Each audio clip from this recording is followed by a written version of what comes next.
Good evening. 1 in 10 people of working age in Britain is claiming a sickness or disability benefit of some kind. That number is rising, unbelievably, by 1,000 people every single day.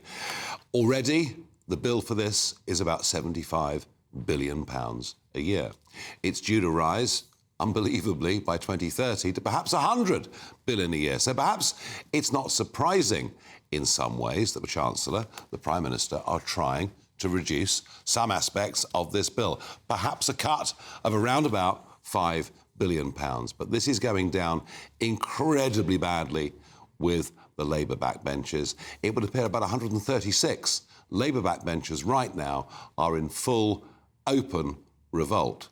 When you take out those that have ministerial positions, it's nearly half the backbench Labour Party. I wonder what will happen. There's talk today that the Prime Minister has changed his diary. He'll try to ease rebels' fears by saying they'll speed up payment of funds to help people back into work. They'll review the policies to see the impact of them after a short period of time. But I wonder whether any of this is actually enough. It's not even 1 year since Starmer was elected, and he really has now a major problem with the backbenchers.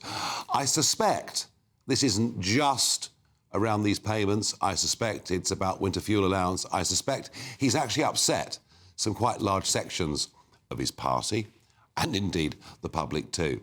So, I'm keen to get your thoughts on this. How serious is this for the Prime Minister? Tweet #Farage on GB News or email farage@gbnews.com. I am joined in the studio by Stella Tsantekidou, former Labour advisor, and Sam Lister, associate editor of the Daily Express. Stella, you know, you're a nailed-on Labour supporter. This is, within the first year of Prime Ministership, pretty serious.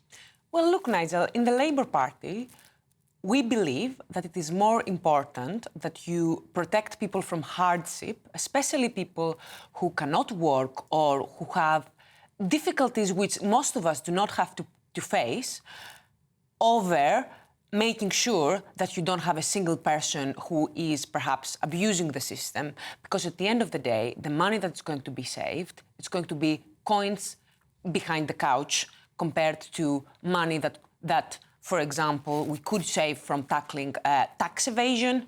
Oh, we've heard this year after year. I get it. Look, I get it. And it's not true. It's not true. The welfare bill needs to go down, for sure. But welfare reform, long-term effective welfare reform, means that you need to invest. There needs to be an initial investment to save in the long term.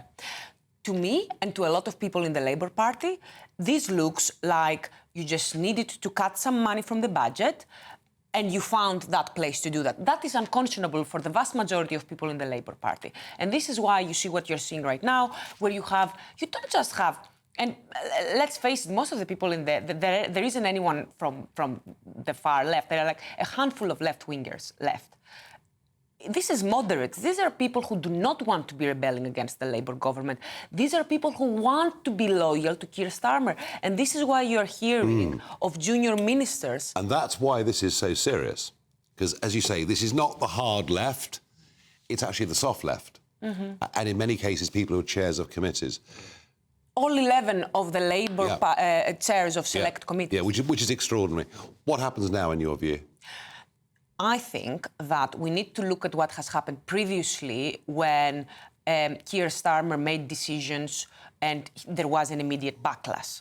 So rather than doing what happened with the winter fuel allowance, where you marched the troops and then you had a lot of MPs going and supporting this and explaining this and justifying it. And I justified it myself because I do think that there are some good arguments to be made about millionaires not getting extra benefits. But we realized, Keir Starmer eventually realized the damage this was causing and the discontent. Don't let it go that far with this one. No, well, actually, I think in that case, you know, U-turning almost made it look worse than doing it in the first place. I'm joined down the line by John McTernan, former Labour Special Advisor. John, good evening. Welcome back on the programme. Tell you what fascinates me, and that's the relationship that Prime Ministers have with their backbenchers. Because I was quite struck, and I'll ask Sam Lister this in a minute, but I was quite struck that Boris Johnson was totally aloof from his backbenchers, and he sort of thought, well, they all should be grateful, they wouldn't be there without me. And then when they turned on him, boy, they turned on him. I just wonder, does this Prime Minister, does he know his backbenchers? Can he make phone calls to them? Does he have those relationships?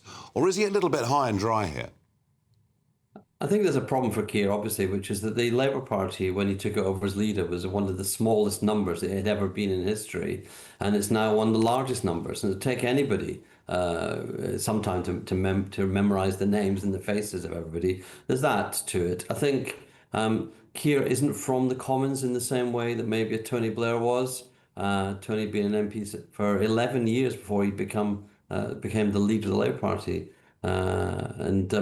he then had been in the Commons, and you get the Commons culture, you get the way of hanging around, and there's a lot when it comes to it, when push comes to shove, you want people to think fondly of you, kindly of you, to remember a beer with you, or a coffee with you, or a gossip with you, and I think you have to be around and about much more than modern Prime Minister are able to be, because to be fair to Keir, he's not been going abroad on jollies. He's been going abroad on big issues to do with NATO, to do with trade deals, to do with defence spending. There's quite a lot of demands now on a Prime Minister's time. So I do think that what you need in those situations is an operation that sits around you, so that when you're in the country, you're either in the Commons or we used to get groups of MPs plus their spouses in, really important, regional groups of MPs. You come into the House and you get a chance to be in the House of Downing Street itself. You get the chance to be in the seat of power. So a lot of the management, and that needs to be done upstream as well. You don't want to be doing it in a crisis. You want people to know, oh, well, I was there over the last year, there should have been loads of MPs in with the spouses, just enjoying the fact that Labour are government. How much trouble, John, is he in? Look, I think if he decides to push it to a vote on Tuesday, a lot, because when you take a defeat in the House of Commons, it's serious. It's your peer group, whether they're opposition MPs or your own backbenchers. And when it's your own backbenchers inflicting a defeat on you, you do lose some authority, and you shouldn't be losing authority in your first year in office. So I think the trouble is sufficient for him to decide to go into conversations, and as you know, Nigel, for conversation, let's read compromise. What's the compromise going to be? It's in the wording of it's a reasoned amendment, a House of Commons terminology for if you pass this, it kills the bill. But the reasoned amendment is actually quite reasonable. It's got a programme, so you could delay the bill and say, we'll now spend weeks looking at each of these issues that rebels are signed up to. And I think, again, this comes down to it. When you've had to make a concession to rebels, you've got the weak hand. You can't dictate to the rebels, no, we won't accept that, we'll have a process on our terms. The process will be on the rebels' terms, and all these select committee chairs, as your guest was mentioning, these are select committee chairs. They're experienced, seasoned politicians. They're not going to be taken in by, I'll give you a verbal assurance. You know, the old Hollywood motto, which a verbal assurance is not worth the paper it's written on. Interesting. John, thank you very much indeed for giving us your thought. Sam, you know, I made the point there that Boris just had no relationship with his backbenchers, almost as if they were beneath him. They turned on him. And it was interesting, John saying, well, there's a huge number of newbies. There just hasn't been time. But that Keir doesn't have that sort of parliamentary history. He's in trouble whatever he does now, isn't he? Yeah, it's a real mess. I mean, I think politics is you have to have a mixture of charm and menace, and he has neither. He bends in the wind. We've seen that with the U-turn on winter fuel, which was so cack-handed, it's unbelievable. I mean, he suffered a year of pain and has had no upside from it. And also it sent out a signal that this man can be turned. And so really now he's in enormous trouble. If he pushes this to a vote, that would be insane, in my opinion. I think we're going to see a massive concession over the next few days. There has to be. But then you go back to the same thing as the winter fuel. What was the point of it all? Well, if you have a massive concession, what's the point of the legislation at all? Exactly. And we know that it's a bit like the winter fuel. They wanted a headline number and they just found something to fit it. It wasn't... He has no ideology, and we keep being told that because he is pragmatic, because he is practical, that's a good thing. But it's like saying you want, having a politician who can't do politics. It's like having an accountant who can't do maths. It's pointless. You have to be able to do the basics. Is he a pointless PM? I mean, well, clearly. I mean, what has he done? What has he done? He's given away islands and making us pay for it. He's, you know, U-turn on the winter fuel. He's obviously going to have to U-turn on this. What are the upsides? Well, let's ask Stella. Look, welfare needs to be reformed. I'm actually very keen on welfare, on our welfare system being reformed, on helping more people getting into jobs. I'm very, very keen on a lot of the changes in Liz Kendall's programme, and especially with Job Centres Plus, making them a place where people go to actually build their career and build their life. Does this Prime Minister have authority? He definitely has authority. And this is... Is he not about to lose it? He has authority because I can tell you he's done a lot of things that have been very difficult for the Labour Party to accept, this being the biggest one. And the fact that this is the first time that we're seeing a rebellion of this size, even though he has the sizable majority that he does, shows you that he very much still has the authority in the party. I mean, you shouldn't be having a rebellion within the anniversary. The first year anniversary is this Thursday.